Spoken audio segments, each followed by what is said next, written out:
à tous, c'est Hermès, j'espère que vous allez bien. On va faire un top crypto des membres, j'espère que vous avez apprécié le live d'hier. Si vous l'avez loupé, toujours disponible en replay. On va parler de Bond Protocol, Quantum, NIM, Algo, Dash, HOT, CSPR, donc Casper. Ça fait longtemps qu'on n'avait pas parlé de Casper. Avec grand plaisir d'aborder toutes ces crypto-actifs avec vous dans une courte vidéo. On va essayer de la tenir en moins de 25 minutes. On parlera un tout petit peu Bitcoin, on commence maintenant. Avant de commencer, je vous invite toujours à rejoindre le Discord des rois du marché. Vous y trouverez beaucoup d'informations et notamment beaucoup de textes dans Analyse graphique. Je vous fais confiance, gardez les charts et les graphiques sur ce salon où vous avez plutôt discussion Bitcoin ou discussion crypto-active, voire marché traditionnel, pour éventuellement laisser du texte. Beaucoup trop de texte dans ce salon Analyse graphique, ayant une pensée bienveillante pour tous les membres qui sont dormants et qui lisent jour après jour nos écrits et qui n'interviennent pas dans le Discord. Ça fait beaucoup de temps pour lire tout ça parce que je sais qu'il y a beaucoup de personnes non expérimentées qui n'osent pas venir sur le Discord parler et vous lisent au quotidien. Une pensée pour eux, s'il vous plaît, gardez bien Analyse graphique pour les analyses graphiques. Je sais que le soir, on délie des langues et on essaye de parler un petit peu pour se détendre par rapport à des incertitudes de marché. Nous sommes actuellement sur des supports, donc c'est normal qu'on se pose énormément de questions. S'il vous plaît, gardez réellement Analyse graphique, sans citer de nom, hein, c'est pas du tout important, bien évidemment, pour des charts et des graphiques argumentés, s'il vous plaît. Vous y trouverez également une documentation qui s'appelle la stratégie des 4 rois. N'hésitez pas à l'utiliser, vous en imprégnez, vous en inspirez pour vous aussi trouver votre propre style d'investissement, que ce soit sur le court, moyen ou long terme. Côté Bitcoin, actuellement, rien n'est boule. Hein, on est sur des bas de range, sur des supports historiques, on culmine sur les 19 000 $, on est sous un point psychologique des fameux 20 000 $, donc la majorité tente à être baissier, et on attend potentiellement une résolution de ce range, potentiellement par le bas. En réalité, c'est réellement bear, Ichimoku Kinkoyo, c'est bear, tout est bear, beaucoup d'indicateurs techniques nous disent que c'est bear, des moyennes mobiles 100, 200, 50, 25, 20, nous dit que c'est bear, quels que soient les time frames que nous pouvons utiliser, à partir du daily jusqu'au mensuel, donc soyez extrêmement vigilants pour prendre des longues dans ces bas de range. Il est probable, voire qu'à échéant juste avant, vous avez ici un petit range très intéressant, on vient chercher tous les longues, et derrière on repousse très fort. On peut reproduire à peu près la même chose, hein, si vous voulez. Actuellement vous aviez un petit range ici, on sort tous les longues, et actuellement ça galère un petit peu à repartir, mais on peut très bien repartir relativement fort. À quel moment on pourra dire, ok, c'est potentiellement bull pour aller chercher les objectifs plus hauts? Extrêmement simple. Vous mettez votre MA50 juste ici, qui est beaucoup utilisé par les institutionnels, notamment des écrits de JP Morgan ou de Goldman Sachs, et il faudra accepter et casser une zone de rechargement de vente court terme juste ici. Ce qui est intéressant, c'est que notre MA50 ici, représenté en rouge, est exactement dans une zone de rechargement de short court terme. Donc dès lors, on fait le breakout, on piège beaucoup de vendeurs à découvert, et puis derrière, on va chercher une acceptation au-dessus. Ceci sera potentiellement un signal plutôt haussier pour aller chercher quoi? Un haut de range, ni plus ni moins, vers les 25 000 $, voire au-dessus des 25 000 $. Et le cours derrière pourra nous dire plus, si affinité bien évidemment, mais jusqu'à preuve du contraire, nous n'y sommes pas. Ici, on encadrera plutôt des ventes, bien évidemment, sur des premiers arrêts. Par exemple, juste ici, pile pingé sur les 20 000 $. Le premier arrêt est exactement situé sur les 20 000 $. Jusqu'à preuve du contraire, on cherchera plutôt des ventes puisque la dynamique de fond actuellement est baissière. On vient chercher une zone de rechargement de vente logique ici, pile un 618, et on rejette le cours pour aller faire un nouveau creux, plus bas que le précédent. Cette dynamique est actuellement baissière. Si ici, on pouvait encadrer une dynamique tendancielle au sein d'un range qui nous avons été délimité entre les 25 000 $ et les 17 600 $, on pouvait avoir ce qu'on appelle un trend haussier pour aller délimiter une borne de range haute. Donc on l'a pris à 25 000, on aurait très bien pu la prendre à 26, on aurait très bien pu la prendre à 32. Hein. Cette borne de range, il n'y avait aucun problème. Pour après, derrière, avoir de fortes probabilités d'aller chercher un bas de range, et c'est ce qu'on avait plutôt encadré, pour aller chercher beaucoup de vendeurs à découvert juste ici, bien évidemment. Donc derrière, on est allé un petit peu moins loin, donc ça peut nous donner quand même plus de force pour derrière aller chercher des vendeurs à découvert, mais actuellement, on ne le voit pas. Hein. Donc on traite toujours ce que l'on voit, ou en tout cas on agit en fonction de ce que l'on voit, et non pas en fonction de ce que l'on croit. Pas si terrible que ça au niveau du S&P 500, bien évidemment, vis-à-vis de notre clôture. On est parti chercher loin les 3650 points à peu près sur le S&P 500. On n'a pas cassé et clôturé une semaine en weekly en dessous de nos précédents supports ou bottom de marché, entre guillemets, par rapport à ces magnifiques W weekly. Ce qu'on voit n'est pas très bullish, mais ce n'est pas sauf qui peut. Encore jusqu'à preuve du contraire. Il faudra vraiment avoir une acceptation. Dès lors, un break, derrière, une acceptation en dessous de ce break, et puis pourquoi pas faire une continuation baissière violente. On peut aller directement en bas, hein, comme on peut aller directement en haut.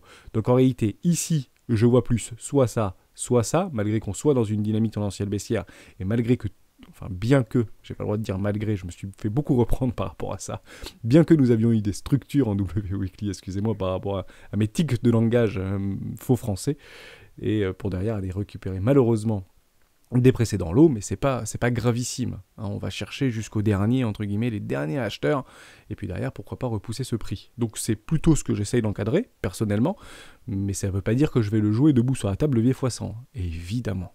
Ok. Donc ça, je pense que c'était important. Pour l'instant, il y a des gros whiny rouges, entre guillemets, qui clignotent, mais c'est clairement pas la fin du monde et on tient à le tenir. Par rapport au dollar index, parce que beaucoup, en fait, a les yeux sur le dollar index, c'est plutôt les monnaies fiat qui se font dégommer, la livre sterling, toutes les livres turcs, etc., qui sont très, très soumis à l'inflation dans leurs pays respectifs. Également l'euro, qui est passé sous les 97, ça fait des hier bizarres quand vous prenez votre wallet maintenant, que vous avez, en fait, le bitcoin est à 20 000 euros et à 19 000 $. C'est rare, en fait, pour le voir. De mémoire, on ne l'a pas vu depuis la création du Bitcoin. En réalité, le dollar, l'euro, la paire Bitcoin-euro a toujours été au-dessus depuis la création du Bitcoin vis-à-vis du dollar. Donc c'est historique, donc on peut le souligner. Est-ce que ça veut dire qu'on est en train de faire notre blow off top? Est-ce qu'on va aller chercher des nouveaux sommets, etc. Absolument, c'est parfaitement possible. On l'avait bien encadré, mais ça n'a pas un fort impact en réalité sur les marchés financiers. On dit c'est normal en réalité que ça baisse au niveau des indices, au niveau des actions, au niveau du Bitcoin, au niveau de crypto. Pourquoi? Parce qu'elles sont directement corrélées au dollar. Donc mécaniquement, si vous avez le dollar qui monte, qui prend de la valeur, automatiquement, tout ce qui est corrélé au dollar ou parrainé au dollar, comme la paire euro-dollar ou la paire bitcoin-dollar, automatiquement se déprécie, à demande constante. Ça, c'est super important. Donc il faut bien comprendre que c'est normal qu'on ait une régression au niveau de nos valeurs technologiques, au niveau de nos actions, au niveau de nos cryptos, pas parce qu'en fait ils perdent de la valeur, c'est que le dollar est plus fort. Donc mécaniquement à demande constante, automatiquement il y a une dépréciation au niveau de nos cryptoactifs préférés. C'est une logique implacable. On peut continuer de façon extrêmement forte, ça dépendra tout simplement des personnes qui souhaitent debout sur la table shorter au niveau du forex. On ne peut pas avoir un euro plus faible, on ne peut pas avoir un dollar plus haut. Ça ne peut pas aller plus haut, n'existe pas sur les marchés financiers. Soyez extrêmement vigilants par rapport à ça. Et généralement quand on arrive sur des points entre guillemets techniques ou avec une narrative ou une rhétorique, c'est soit on les explose littéralement, soit on n'y va pas. Comme ça, en fait, ça n'existe pas ça a tombé pile exactement sur les 117, je l'avais vu depuis des mois, et derrière, on repousse. Généralement, ça marche pas très bien, ça. Généralement, c'est soit on s'arrête bien avant, soit on s'arrête bien après. Sachez-le, c'est très très important. Et on fera une petite rhétorique par rapport à quelques news, notamment de JP Morgan et Goldman Sachs, qui ont été partagées, je vous en remercie, notamment sur le Discord, pour avoir plus d'informations dans ce sens-là. On fait un petit Ichimoku Kinkoyo très rapidement. On est vraiment en fait sur ces trucs qu'on avait tracés ensemble par rapport à des volumes qui sont extrêmement fort, croissant sur ces niveaux de prix, on est exactement coincé là-dedans, c'est très rentable pour les échangeurs, il est possible qu'on y reste quelques jours, et évidemment, ça c'est clair que ça leur fait beaucoup de bien d'avoir énormément d'ordres qui sont exécutés, vous passez en Ichimoku Kinkoyo, rien n'est bullish sur Ichimoku Kinkoyo, on est sous le nuage, notre Chikuspan est sous le prix, d'ailleurs vous avez Tenkan Kijun, on n'arrive pas à traverser et à clôturer au-dessus de notre Tenkan, rien n'est bullish en daily au niveau de Ichimoku Kinkoyo et le nuage est rouge, vous passez ici en weekly, pareil, on est tout en dessous, on est en dessous du nuage, le nuage est rouge, on n'arrive pas à clôturer une bougie en weekly au-dessus de notre Tenkan, elle fait complètement résistance, et ça peut durer encore longtemps l'histoire, la dernière fois que ça avait fait résistance comme ça, on n'était pas ici, on était parti chercher un lot sans pour autant remettre en cause le précédent plus bas, et on avait fait une sortie haussière franche, haut de nuage, le nuage était également rouge à ce moment-là, et derrière on repousse très fortement le prix. On peut éventuellement avoir ce type de choses. On peut faire une extraction haussière forte, et derrière, malheureusement, ne pas parvenir à aller chercher notre Kijun, qui est un objectif tout à fait réaliste, derrière, haut de nuage, why not, mais sur très proche d'un premier arrêt par rapport à un précédent mouvement, juste ici, et derrière, repousser le prix pour aller voir plus bas. Donc, il y a effectivement des petites choses qu'on peut espérer ou prédire dans l'avenir par rapport à ce qui s'était déjà passé précédemment. Bien évidemment, quand ça s'est passé une fois, ce n'est pas représentatif de la réalité. Les performances passées ne reflètent en rien les performances futures. Dès lors, soyez extrêmement vigilants parce que pour l'instant, rien n'est boule. À 4 heures, exactement pareil. Je pense que Karen nous a fait exactement la même vidéo dans ce sens-là. Je pense qu'elle est désolée de nous dire ça, mais je pense que rien n'est boule pour elle non plus. D'ailleurs, on est ici également, on est repassé sous le prix en 4 heures. On est en train de travailler ce haut de nuage ici au niveau de notre bas de nuage par rapport à notre SSA. On est encore une fois sous notre Kinju, sur notre cadre. Rien n'est boule en réalité sur le Bitcoin. Donc ça sert à rien de prendre des longues leviers x100 là-dedans. Attendez des extrêmes. Vous avez un petit range qui s'est positionné ici, donc vous avez avez plein de ranges, hein. Vous savez, 80% du temps, le cours est en range et 20% du temps, le cours est en tendance. Donc vous avez une toute petite tendance ici, une toute petite tendance ici avec un joli biseau ascendant juste là. Généralement, ça peut partir à la hausse. Donc il y a eu une anomalie de marché, vous avez un déséquilibre jusqu'ici, on peut revenir chercher les 21 150 ou 21 170 $. Je crois que je vous l'avais déjà dit, vous avez pas mal de confluence sur les 21 100 $ à peu près. Et c'est clairement un objectif que je vise court terme pour continuer potentiellement notre dynamique baissière. Ok, dans l'attente d'avoir une magnifique structure W weekly, cassure des 25 000 $, acceptation au-dessus des 25 000 $, clôture en mensuel au-dessus qu'on avait vu hier par rapport aux précédentes clôtures de bougie, voire par rapport aux précédentes mèches, pour avoir ce signal boule boule boule. Pour l'instant, on n'a strictement rien. Donc on peut l'être psychologiquement, mais graphiquement, nous ne devons pas l'être. Donc on ne le joue pas, puisque vous n'avez aucune confirmation, sauf si vous rentrez dans le scalping, mais là, à ce moment-là, ça ne vous concerne plus. Vous avez les tendances de fond ne vous concernent plus, évidemment. Voilà, ça c'était vraiment tout ce que je voulais vous dire par rapport à Bitcoin. Au niveau de l'order flow, pas grand-chose qui a été modifié. On est dans un triangle de contraction, on est actuellement dans un range, on vend les hauts de range, on achète les bas de range, bien évidemment. Donc derrière, on a cette compression-là, on a quand même un footing relativement négatif. On est en train de... Enfin, c'est toujours la même chose, je vois strictement rien sur l'order flow. On est dans le no man's land. L'open interest ne bouge pas. Ce qui serait juste intéressant éventuellement, c'est ce qu'on avait vu juste là. Précédemment, je suis en 1 heure. Voilà, quand vous aviez vu ici, ça avait breaké en bas, donc on peut reprendre ce fractal-là. Ça avait breaké en bas, explosion au niveau des open interest, on déprécie au niveau du ratio long short, et on rentre très fort dans le négatif ici, au niveau du funding. On peut éventuellement anticiper la même chose. Explosion au niveau des open interest, on rentre très fortement, donc les gens shortent le breakout ou cette tentative de breakout, on va faire une chasse à la liquidité, peut-être les 18 000 ou les 17 822 $, je dis une bêtise, et puis derrière, hop, on repousse tout. Ça peut être éventuellement quelque chose qui peut être encadré. Je pense que beaucoup de personnes qui sont actuellement le bouton ou des alertes, donc mettez des alertes, hein, ne restez pas devant les écrans, vous mettez votre alerte, si vous voulez éventuellement prendre le play, ou vous posez un ordre, entre guillemets, directement en conditionnel, que ce soit sur Binance, enfin non, Binance on peut plus pour les Français, mais ceux qui ne sont pas en France ou sur Bybit, peu importe, vous placez un espèce d'ordre là-dedans, ou juste en dessous des 18 000 $, passez du principe que ce sera très probablement, en tout cas, travailler au niveau de ces 18 000 $, vous placez un ordre ici, on met un stop super serré, et puis derrière, on peut éventuellement essayer de chercher ce type de choses. Bon, c'est exactement ce qui s'est passé ici, évidemment. Voilà, j'ai vraiment fait le tour de tout ce que je voulais vous dire graphiquement au niveau de Bitcoin. Rien n'est bullish, Ethereum, rien n'est bullish. Donc faites très attention par rapport à ça, on évitera de chercher des longues en cette période de week-end qui tend à écraser la volatilité.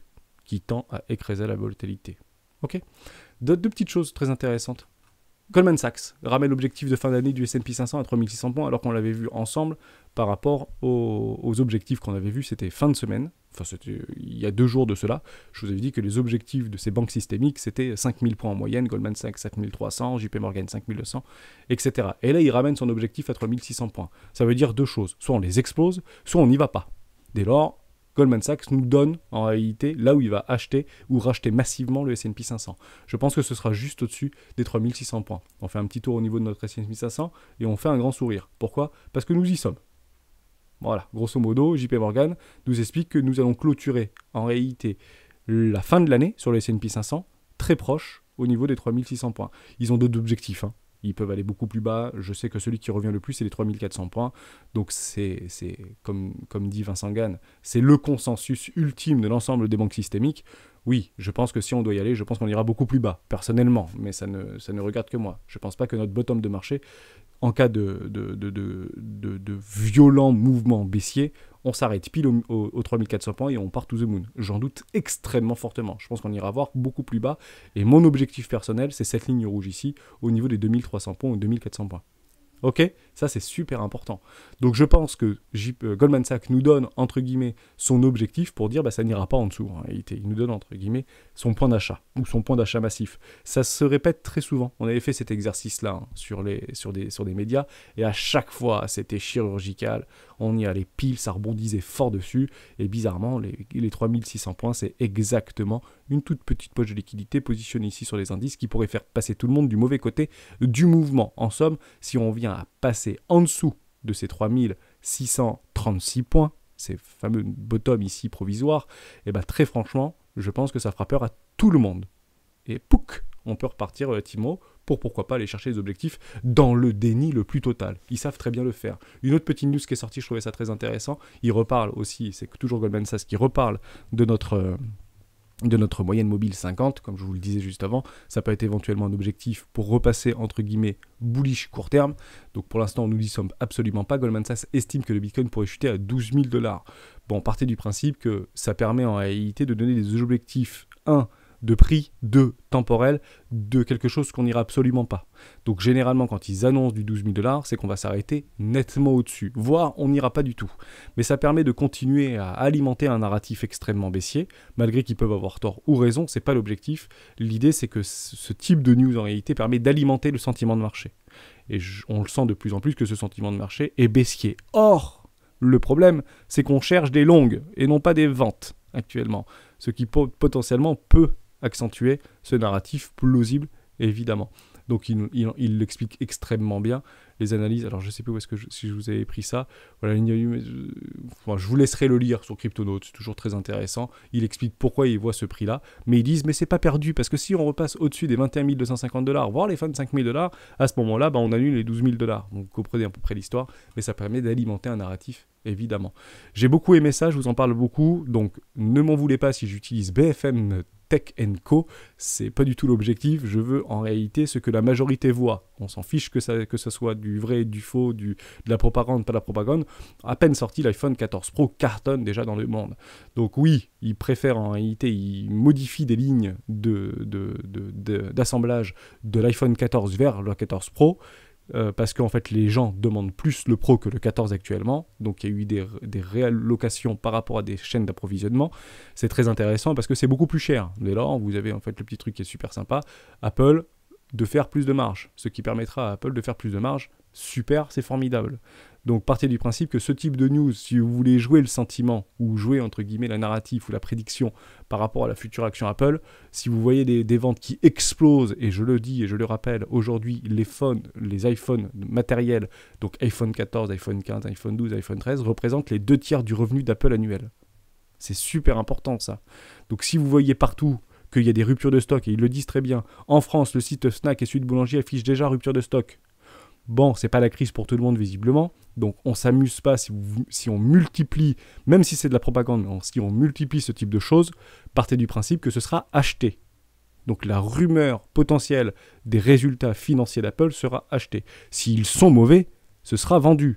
Buy the rumor, sell the news. Donc tant qu'on en est dans la rumeur, on ne vend pas la rumeur. On achète la rumeur et on vend la news.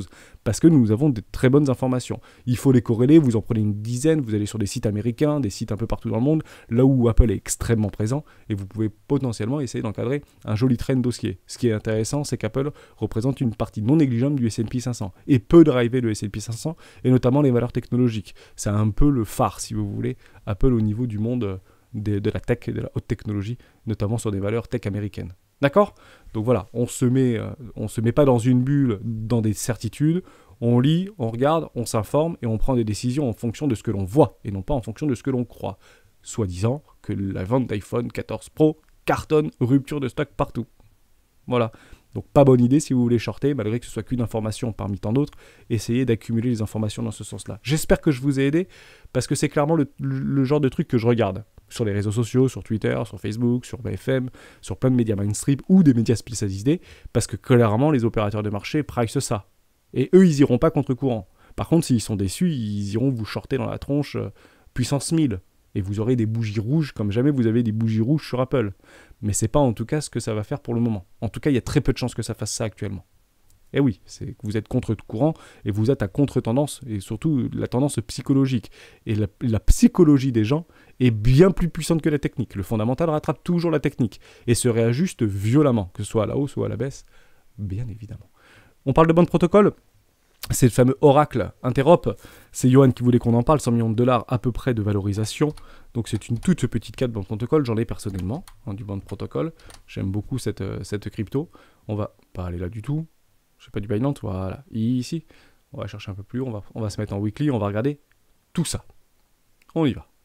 Derrière, voilà, investissement 2, j'attends bien évidemment pour un investissement 3, j'étais dans du suivi de tendance, donc putain Hermès, pourquoi t'as pris aussi haut, etc. Mais je savais pas moi, hein, j'avais des magnifiques structures en W weekly ici, bon bah derrière je prends un super break, donc j'avais pris la capitulation, derrière je viens chercher un bas de range, donc en fait ce qu'on voit ici, bah grosso modo c'est à peu près ce qu'on voyait ici, malheureusement ça break, par le sud, bah j'attendrai tout simplement un magnifique W weekly pour reprendre une position numéro 3 et doubler mon capital d'investissement. Ceci, qu'est-ce que c'est? C'est une photographie de la naissance de Ethereum dans le passé. Si vous reprenez 2015, vous avez exactement les mêmes structures. C'est clairement du copier-coller par rapport à Bond Protocol. Je ne la mets pas à la poubelle, Bond Protocol. Je pense qu'il a vraiment des bonnes années devant lui. Je ne pense pas que ça va disparaître dans les 3 ans. Je peux bien sûr me tromper, mais il sera probablement aisé dans un retour de dynamique haussière forte d'avoir peut-être la possibilité de sortir au moins mon capital d'investissement. Vous n'avez pas encore, me semble-t-il, non, vous n'avez pas encore la dynamique interne qui est remise, donc je ne pousse pas à la consommation sur du Bond Protocol. Si vous y êtes, patience. Si vous y êtes pas, attendez les structures. Ok, attendez mes structures. Vous aurez des structures comme ça, des W dans des W weekly, dans des W weekly, et là vous aurez potentiellement le petit pullback, investissement 3, et hop, on y va, on prend le capital d'investissement, et puis après ça partira où il veut. Voilà pour Bond Protocol, mais j'aime beaucoup cette petite crypto, pas de problème. Quantum, un layer 1, proof of stake, 300 millions de dollars de valorisation de market cap, c'est très intéressant Quantum. Et j'en ai également, on va regarder où est-ce que je suis sur Quantum. Investissement 1 seulement, je l'ai pris un petit peu dans la mort du désespoir. Pourquoi? Parce que j'avais déjà fait du exit 50, vous imaginez bien. Ça m'a proposé beaucoup de bonnes nouvelles au niveau de Quantum. Ici, vous avez la validation de votre... On en avait parlé, je crois, dans un top super crypto, 5 cryptos qui sont explosives. Vous avez un retour de la dynamique interne. Ça peut être avant-coureur par rapport à ce qui peut se passer dans un futur relativement proche. Derrière, vous avez un OBV complètement croissant. Vous êtes dans un enfoncement d'absurdité de survente. C'est incroyablement baissier. Les gens cherchent plutôt des ventes et appuient sur des ventes dans des bas de canaux complètement fous. On revient chercher les necklines de magnifiques W trimestriels, voire en dessous. C'est très baissier, mais on commence à ne plus vouloir partir plus bas. Vous avez peut-être déjà pris un petit investissement ici. Est-ce que vous avez pris Vous avez pris peut-être quelque chose ici. On va regarder ça au niveau des pourcentages. Vous avez pris le petit breakout. Non, pas tant que ça. 63% d'augmentation. Vous aviez une structure ici. Donc un investissement 1 là n'est pas complètement délirant. Juste ici. Un investissement 2 dans le bas-fond du désespoir, juste là. Et un investissement 3 dans un magnifique W weekly. Vous l'achetez beaucoup moins cher que moi. J'ai fait un investissement 1 là. Bon, bah, c'est très très bien. J'avais remis des profits. J'attends juste un magnifique truc comme ça, voire un petit pullback, un petit roi de pique là-dedans. Et derrière, j'aurai bien du moins 30, moins 40, moins 50%, je pense. Voilà, moins 30, moins 35, peut-être un peu plus bas si vous avez des structures un peu plus basses, si vous avez toutes les planètes qui s'alignent et que le marché, notamment du S&P 500, commence à se décontracter, non pas se contracter, et que vous avez plutôt des bonnes nouvelles qui accompagnent ce retour d'une dynamique potentielle haussière, notamment sur les valeurs, que ce soit actions ou crypto-monnaie, c'est pas complètement délirant de mettre un investissement 2 ou un investissement 3. Sur Quantum, j'aime beaucoup. Pour moi, ça rentre complètement dans le... C'est pas une grosse cap, hein, ça peut être super intéressant. Ils avaient vraiment essayé de donner beaucoup de marketing il y a encore quelques années. C'est pas une jeune crypto, hein, c'est plutôt âgé. Et avaient essayé de rentrer sur les plates-bonnes un petit peu de Apple, pas du tout, de Ethereum, etc.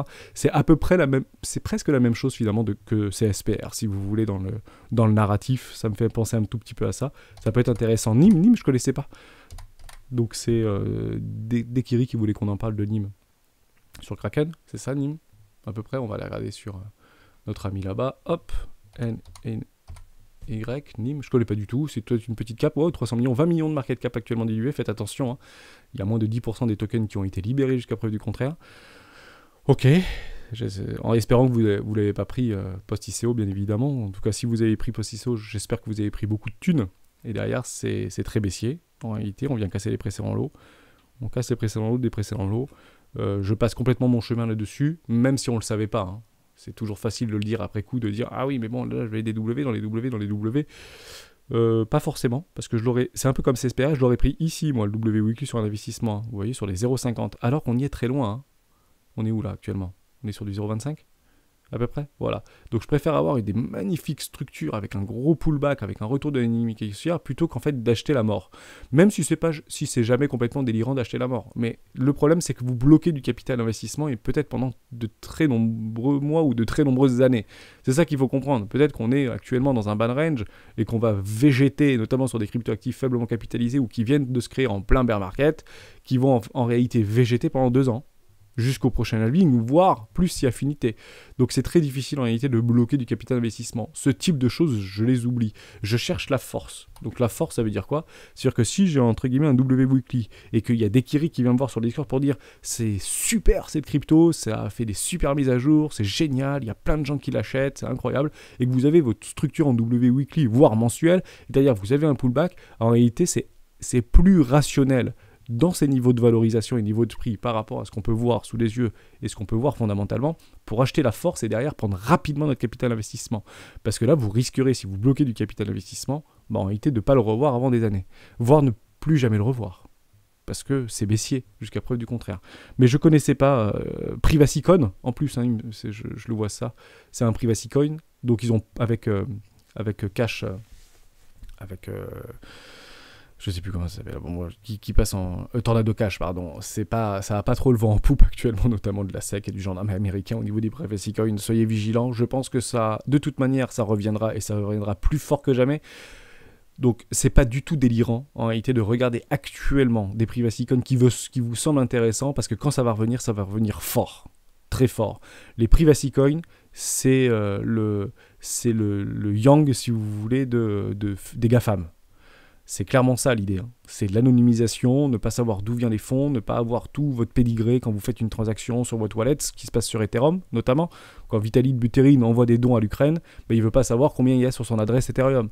Donc dès lors, il va sur Tornado Cash et puis il se fait un peu embêter par le gendarme américain. Mais dans l'idée, c'est ça.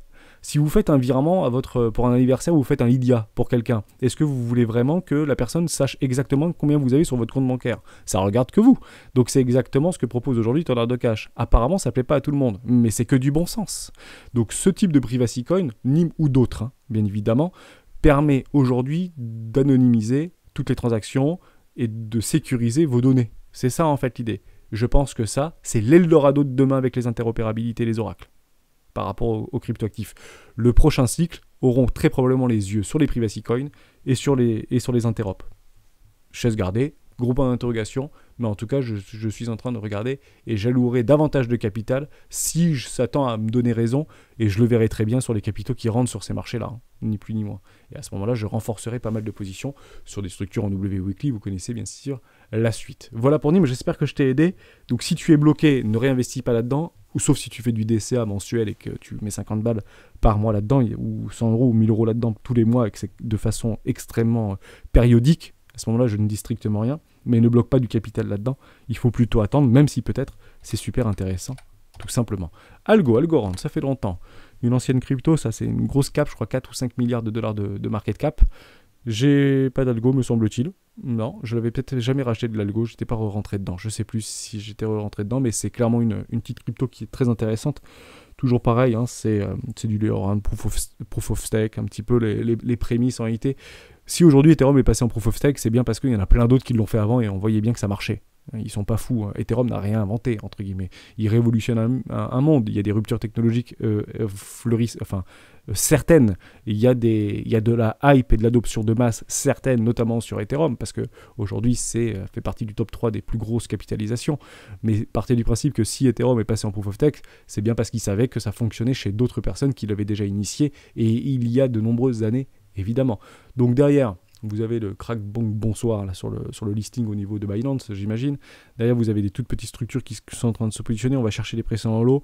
On est en train de reprendre, et ça peut-être quand même un peu dommage, mais c'est sur pas mal de nos crypto-actifs, des anciens ranges dans lesquels on avait vu des réelles explosions haussières. Donc c'est intéressant de faire du suivi de tendance. On avait déjà travaillé sur Algorand il y a très longtemps. Si ça vous intéresse, oui. Si vous êtes dedans, c'est dommage, entre guillemets, de vendre maintenant. On ne vend pas dans des zones de rechargement, d'achat logique très long terme, alors que vous voyez des choses qui sont très intéressantes. Les capitaux ne sortent pas massivement. Vous avez toujours un OBV croissant, des retours des volumes acheteurs. C'est peut-être dommage de partir maintenant, surtout si vous êtes positionné, je sais pas, sur un milieu de tendance, quoi. Vous prenez votre droite de régression, on va chercher ça. Bon, voilà, si vous êtes positionné par là, c'est pas complètement... À 1 $, ne sortez pas parce que vous aurez de grandes chances de sortir à break-even. Hein. Ok ? Ça peut faire du 200% sans aucun problème dans le déni le plus total. Je ne sais pas si cette mèche est bonne. Bon voilà, les confluences sont des confluences. Premier arrêt ici, why not quoi. Ok. Tout simplement. J'avais mis un gros point d'interrogation. On va le reprendre ensemble juste ici. Hop.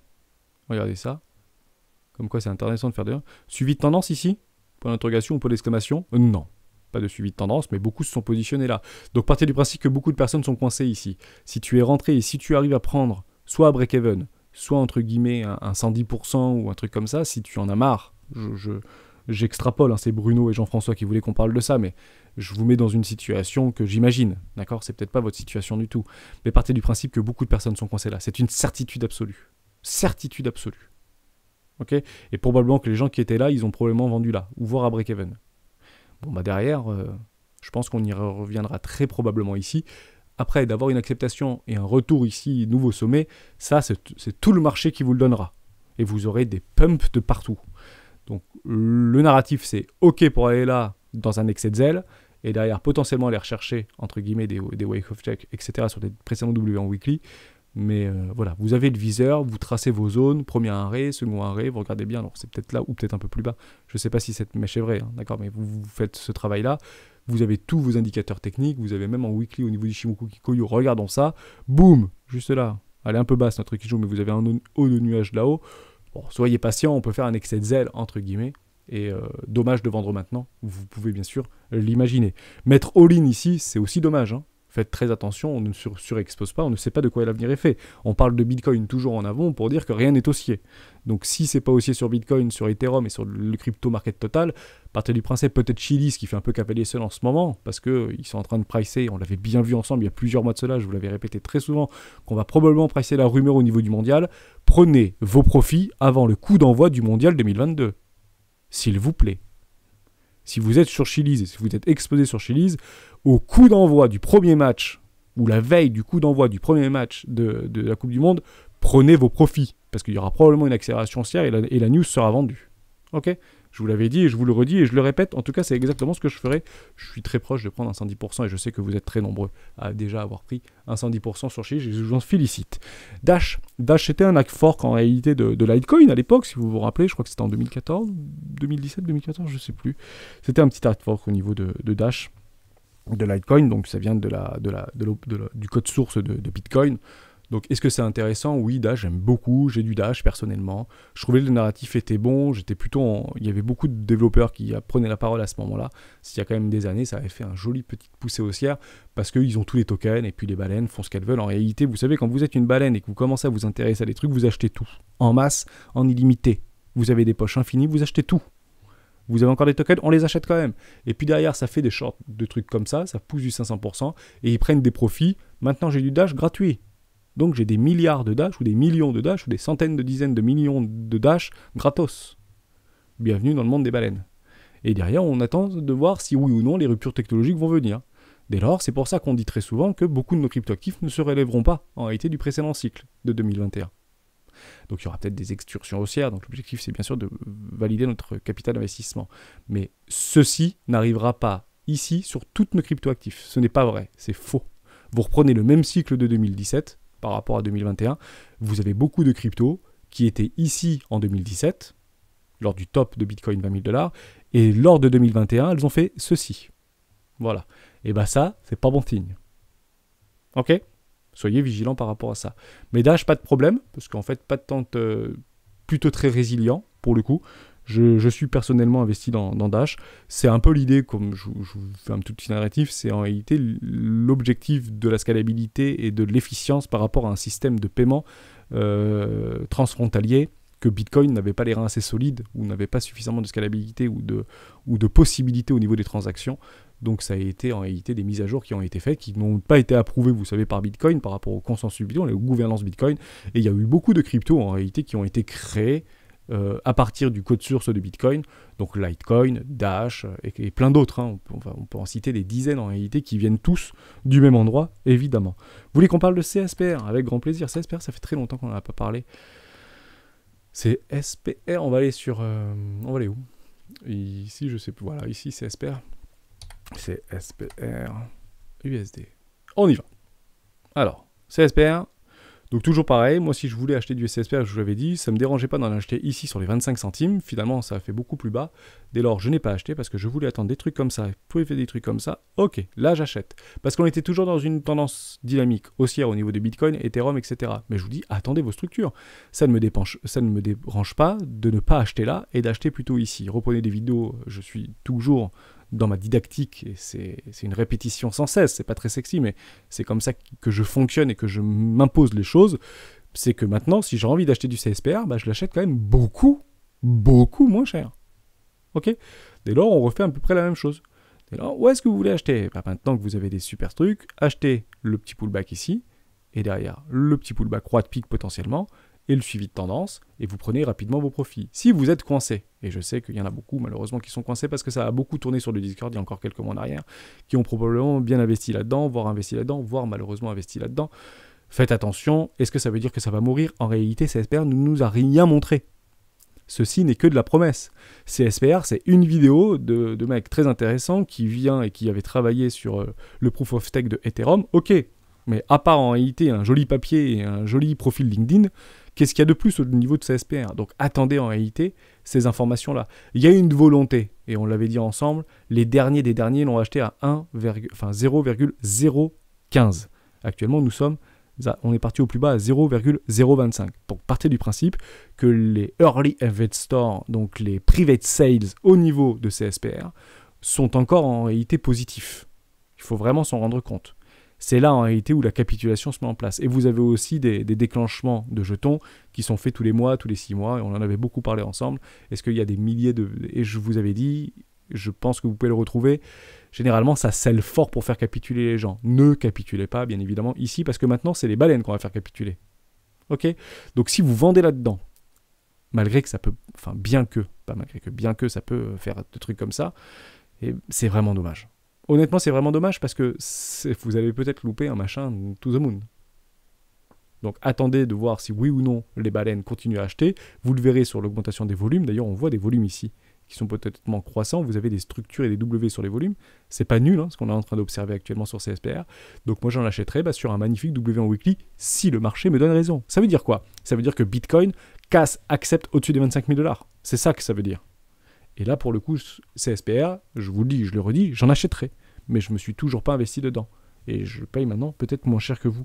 Parfois, vous achetez beaucoup moins cher que moi. Et éventuellement, sur des projets, entre guillemets, naissants, j'achète souvent moins cher que beaucoup de personnes parce que j'attends des grosses cascades et des grosses structures que peu, en fait, attendent. Et c'est normal. On finit sur... j'en ferai d'autres. Il me reste RVN, il me reste Océan, Gala, etc. On va parler de... RVN, par exemple, c'est d'ailleurs Ravencoin, c'est aussi un fork, ça vient du code source de Bitcoin, donc c'est à peu près dans la même lignée que Dash, etc. Donc j'aurai à peu près, je pense, le même discours sur Ravencoin que sur Dash, donc on le fera pas. Océan, on va faire un petit layer 2, parce qu'on ne l'avait pas fait, donc Océan Protocol, layer 2, clairement pour de l'applicatif, très intéressant. Océan Protocol, OCO, ça marchera pas, Océan Protocol. J'y suis dedans, ouais, j'y suis. Je l'ai acheté où? Investissement 2, toujours sur du suivi de tendance. Est-ce que nous sommes sur des bottoms de marché? Oui, ça cassera pas, c'est impossible. Boum, on s'est fait éclater. Donc partez du principe qu'on s'est déjà fait éclater la tronche. On revient par rapport à ce narratif et à ce scénario. On a l'idée dans les chaussettes, on a l'esprit dans les chaussettes actuellement, mais on s'est déjà pris le coup derrière la tête. Les gens qui devaient sortir sont déjà sortis. Je le répète très régulièrement sur le Discord des rois du marché.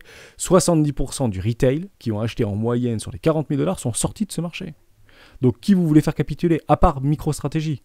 Alors si les banques systémiques ont décidé d'acheter les bitcoins de Sailor, à ce moment-là, c'est pas 12 000 $ que vous allez voir du bitcoin, c'est plus près des 3 000 $ qu'on va voir du bitcoin. Et ça devient de moins en moins crédible. En réalité, tout le monde pense aujourd'hui qu'on est à 20 000 $. Les 12 000 $ sont crédibles, mais les 3 000 $ ne sont pas crédibles pour vous. Pourquoi? Pour gros point d'interrogation. Alors peut-être pas pour tout le monde, mais pour, je pense, une grande majorité d'entre vous, je me dis que si on arrive à 12 000 $, ce sera une occasion en or. Oui, mais si tout le monde veut long ce marché en x100 à 12 000 $, on ira très probablement plus bas. Et on ne connaît pas le plan de ces institutionnels. Peut-être que leur objectif, c'est de faire capituler Sailor. Et ils ont réussi à faire capituler Elon Musk. D'autres raisons diverses pour valider son résultat d'exploitation. Je ne dis pas le contraire, mais essayez de réfléchir vraiment à ça, toujours en essayant d'avoir de la psychologie inversée, si vous voulez, de vous mettre dans la peau de tout le monde. Ça marche très bien et ça permet de jamais d'être surpris. Et d'après et en fonction de ça, vous mettez en place une stratégie d'investissement. Donc, Océan Protocol, parfait. Je crois que c'est pas une grosse cap, je crois, Océan Protocol, peut-être 500 millions, je ne sais plus, on peut aller regarder ça. Mais j'aime beaucoup Océan Protocol, je voulais en acheter, donc j'en ai acheté, mais pas sur le top de marché. Ça reviendra à 300 millions, c'est pas une grosse cap, effectivement. 300 millions, vous avez 43% des tokens qui ont été libérés. J'aime beaucoup ce truc-là. Je crois que c'est l'objectif, c'est d'héberger, c'est de la big data, me semble-t-il, pour héberger plein d'applications, etc. Ça aura aussi son petit mot à dire, je pense, dans les prochaines années, prochains mois. Est-ce que oui ou non, ça aura ou pas la possibilité de faire du x100? Honnêtement, j'en sais rien, mais il aura probablement chance, Océan Protocol, et on arrive très proche, en réalité, de l'accumulation de whales. Donc ne soyons pas étonnés que ça commence à travailler. Ici ça travaille, ici ça travaille, ici ça travaille. On essaye de déplacer entre guillemets la valeur. Si on était reparti dans un bull run au niveau de Bitcoin et qu'on se serait arrêté aux 30 000 $, partir du principe qu'on aurait vraiment pu prendre des profits beaucoup plus hauts. Le marché en a décidé autrement, le marché en a décidé autrement. Dès lors, agissons en fonction de ce que le marché nous a décidé de faire. Donc on se fout un investissement 2 ici sur un petit W weekly très sympathique, et puis je ne ferai pas d'investissement 3 là-dessus, sauf si ça fait ça. Voilà, et investissement 3, parfaitement dans la stratégie, on est serein, pas de problème, et on attendra, et on a le temps. Vraiment, on a le temps. C'est pas demain qu'on fera des nouveaux ATH sur Bitcoin. Par contre, on peut aller voir peut-être un haut de range, juste ici, très proche de 60 000 $. Même si peu y croient, entre guillemets, sur l'année 2023, c'est pas complètement délirant. Sachez-le. Bitcoin nous a fait bien pire précédemment. Regardez ici, personne n'y croyait, vous imaginez bien.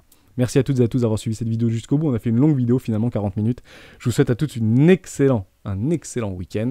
Et on se retrouve lundi dans une vidéo d'actualité. Ciao.